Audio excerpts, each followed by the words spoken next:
नमस्कार, अटल मत न्यूज मध्ये आपले सहर्ष स्वागत आहे। छत्रपती संभाजीनगर पैठण बँक ऑफ महाराष्ट्र बँकेकडून कर्जदारावर अन्याय। बँकेचे संपूर्ण कर्ज भरूनही जास्तीची वसूल करण्याचा आरोप। मेहबूब अली चौधरी यांचा बँक ऑफ महाराष्ट्र बँकेकडून जबरन कारवाईचा आरोप। वसुली अधिकाऱ्याची मुजोर भाषा। जास्त किमतीची प्रॉपर्टी कमी किमतीत विकण्याचा बँकेचा डाव। छत्रपती संभाजीनगर जिल्ह्यातील पैठण तालुक्यातील मेहबूब अली चौधरी राहणार बाबुळगाव यांनी बँक ऑफ महाराष्ट्राकडून कर्ज घेतले होते आणि त्या कर्जाची परतफेड पूर्णतः करून सुद्धा बँकेने त्यांच्यावर जास्तीच्या कर्जाचा बोजा उतरवून जबरदस्तीने त्यांच्या प्रीमायसिसला सील केले आणि स्वतःचा ट्रेस पासही केला। त्यामुळे कर्ज वसुलीसाठी आणि जप्तीसाठी आलेल्या बँक अधिकाऱ्यांनी कर्जदाराला कुठल्याही प्रकारची नोटीस न देता अचानक येऊन प्रॉपर्टी जप्ती करून सील केले आणि ते केलेले सील स्वतःच तोडले। त्यामुळे मेहबूब अली चौधरी यांच्यावर बँक ऑफ महाराष्ट्र यांनी केलेला जबरदस्तीचा अन्याय आहे। बँक मॅनेजर आणि बँक ऑफ महाराष्ट्र यांना वेळोवेळी त्यांच्यासोबत झालेल्या कर्जाच्या व्यवहारांमध्ये या संदर्भात बँकेला काही विनंती अर्ज केले, त्यामध्ये काही प्रश्न विचारले असता बँकेने त्यांना कुठल्याही प्रकारची माहिती न देता, त्यांच्या कुठल्याही प्रश्नांचे उत्तर न देता, त्यांनी मागितलेल्या माहितीची कुठलीही दखल न घेता त्यांच्यावर जबरन कारवाई करण्याचा प्रयत्न झाला असा आरोप कर्जदार मेहबूब अली चौधरी यांनी केला। त्याचबरोबर वसुली अधिकारी हा मुजोर भाषा वापरून लोकांसमोर त्यांचा अपमान केला। काय करायचं ते करून घ्या अशी भाषा वापरत जबरदस्तीने कारवाई केली असेही कर्जदार मेहबूब अली चौधरी म्हणाले। कर्जदाराचे म्हणणे आहे की मी बँकेकडून घेतलेली कर्जाची रक्कम पूर्णपणे भरलेली आहे, तरी सुद्धा बँकेने माझ्यावर जास्तीचा बोजा टाकत माझ्याकडून जास्त पैसे वसूल केल्याचा हा बँक ऑफ महाराष्ट्र वसुली अधिकाऱ्यांचा डाव आहे। अशा प्रकारच्या बँकेकडून होत असलेल्या मनमानी कारभाराला कुठेतरी चाप बसला पाहिजे, ही विनवणी त्यांनी प्रशासनाला कर्जदाराकडून केली आहे।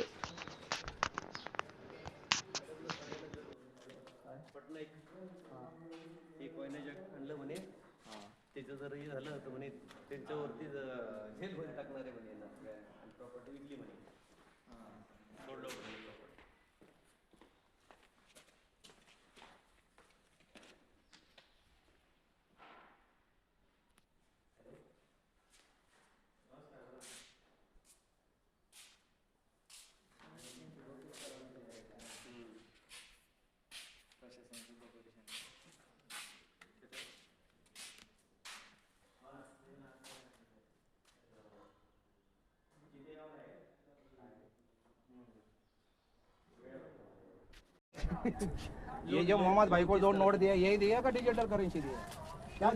कौन सी ना करेंसी कौन सी दी आपने? भारत की करेंसी हाँ ना, दिया? कौन सी करेंसी कौन सी दी आपने? किसका करेंसी दिया? हर क्रिश्चियन का ये क्या कौन है ये वैसा? अब तुम उसका बच्चा होता है, मैं क्या उनका बच्चा हो गया? पूछ रहे हैं तो फिर वो कुछ भी हम कुछ भी आंसर देंगे क्या? नहीं पूछ रहा है, उनके बारे में पूछ रहा है।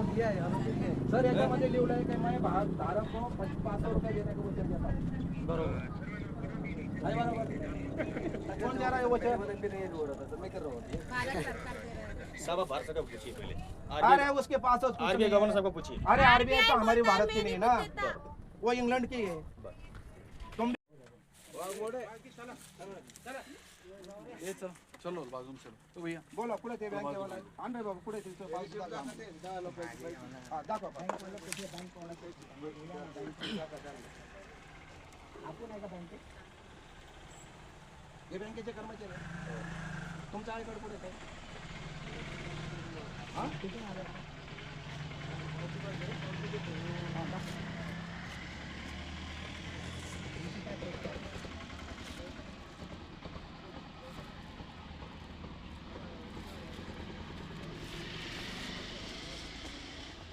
कितने बजे?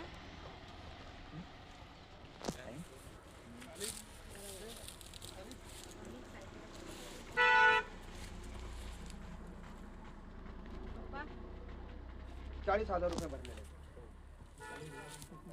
किती लोक आहेत? 40,000। कसं काय आहे ते? साहेबालाच पगार तेवढा आहे राव, असं कसं बोलता तुम्ही? तो 4 जणांचा ज्यांनी पैसे भरलेले, 4 जणांचे पैसे। बरं तुमचा बंदोबस्त मध्ये काय काय नाही ते सांगा मला तुम्ही। तुम्ही काय लोकांना बाहेर काढणार आहे का? तुम्ही काय करणार? तुम्ही काय करणार काय ते सांगा करणार ना. ते तुम्ही सांगा. आले तर कोणाच्या बंदोबस्तला आले? तुम्ही मॅडमच्या बंदोबस्तला आले या तुम्ही बँकेच्या बंदोबस्तला आले? ते तर सांगा ना मला. काम तर सांगा तुमचं. काम तर काय ड्यूटी सांग. मैं महमूद अली चौधरी, मेरी कंपनी बाबुल गांव चौधरी इंडस्ट्रीज के नाम से है। बाबुल गांव, वालूज रोड, नियर चीतेगांव, गट नंबर 178, गोदाम नंबर B1 B2, जो कि मैं लोन लिया था 1,15,00,000 रुपया। कौन सी बैंक से? महाराष्ट्र बैंक से मीर कॉर्नर ब्रांच। तो मैं 1,15,00,000 का मेरा सैंक्शन हुआ था, लेकिन पेमेंट तो मुझे पूरा दिया नहीं गया। उसके अलावा मैं पैसा भर भी चुका हूँ, पूरा पेमेंट मेरा भरा हुआ है, नील है। उसके अलावा भी मेरे को बैंक से कोई नोटिस नहीं मिला। तहसीलदार से नोटिस मिल के उसके ऊपर कार्रवाई करके इन्होंने मेरी प्रॉपर्टी को ताबा लिए। तो आपने या जो कई आपके साथ जो गबन हुआ, जो आपके साथ फ्रॉड हुआ, तो उसका आपने जवाब नहीं मांगा बैंक को? नहीं, बैंक से हम पूछे, बाकी बैंक ने आज तक हमको कोई जवाब नहीं दिया। पब्लिक जानना चाहिए ना। आज तक बैंक से हम मांगे हैं, बैंक से मांगे कि भाई हमको हमारा जितना लोन लिया हमको पेमेंट मिला। उसमें बैंक बता रही है कि 55 लाख रुपया कैश दिए।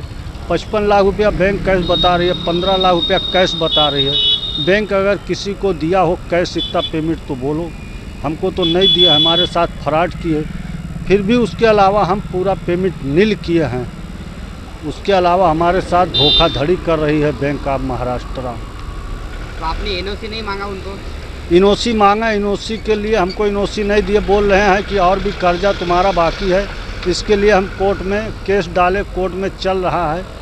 अभी देखो कोर्ट का भी वो मान नहीं किए। उसके अलावा हमारे साथ ज़बरदस्ती करके बैंक वाले ताबा लिए हमारी प्रॉपर्टी का। और आपका जो 2018 में ऑर्डर हुआ था, बरोबर? 2018 का ऑर्डर था, 1 महीने का टाइम पीरियड था। आज तक 2018 से मेरे पास कोई का बोले नहीं आया, ना कोई ताबा लिए। अभी तक इन्होंने 8 साल के बाद ये काम किए, जबकि वो जगह पे हमारे जानवर थे। ताबा भी लिए, लॉक किए, लॉक तोड़े भी खुद, लॉक तोड़ के का बोले छोड़ दिया। हमारा वहाँ कम से कम नहीं कुछ तो 50-60 लाख का सामान पड़ा था, सब उसके साथ लॉक किए थे। हमारे गाय थी, गाय को पता नहीं कहाँ भगा दिए, उसको छोड़ दिए, कहाँ चली गई वो भी नहीं मिल रही है। हमारे और जानवर थे, बकरा था, 2 बकरा भी गायब है, और हमारे 2-3 बकरा हैं, बाकी 2 बकरा हमारे बड़े बड़े थे। और वो जो आपको जो गवर्नमेंट का पैसा मिला था? नहीं, गवर्नमेंट का पैसा तो इन्होंने 80 लाख रुपया पाए हैं, वो भी इन्होंने घमंड कर गए, वो भी नहीं बता रहे हैं। तो उसका आपने हिसाब नहीं पहुँचा? नहीं मांग, वो पैसा इन्होंने लिए, वो मैं जाके आया, बोले भाई हमारे तरफ से जा चुका है, इसका PR नंबर होता है। वो PR नंबर हम मांगे तो हमको PR नंबर ही नहीं दे रहे हैं। उसके लिए हम IT भी लगाए इनको, मगर अभी तक कोई जवाब नहीं मिला मुझे। तो क्या बोल रही है बैंक उसके ऊपर? क्या कुछ बोल ही नहीं रही? नहीं, बैंक कुछ भी नहीं बोल रही है, बस बैंक खाली ज़बरदस्ती कर रही है कि हम प्रॉपर्टी बेच देंगे, ये कर रही है, वो कर रही है, हम दूसरे बेच दिए, ऐसा बोल रही है। हमारे साथ गलत किया जा रहा है, इसके लिए न्याय किया जाए। मैं मीडिया के माध्यम से मीडिया पे किया कि इसके लिए हमको न्याय मिलना चाहिए। जो हमारे प्रॉपर्टी चौधरी इंडस्ट्रीज़ के साथ हो रहा है, इसके लिए हमको न्याय चाहिए। इसके लिए हम मीडिया में डालें कि इसको लोग देखें और हमारे लिए न्याय करवाएं।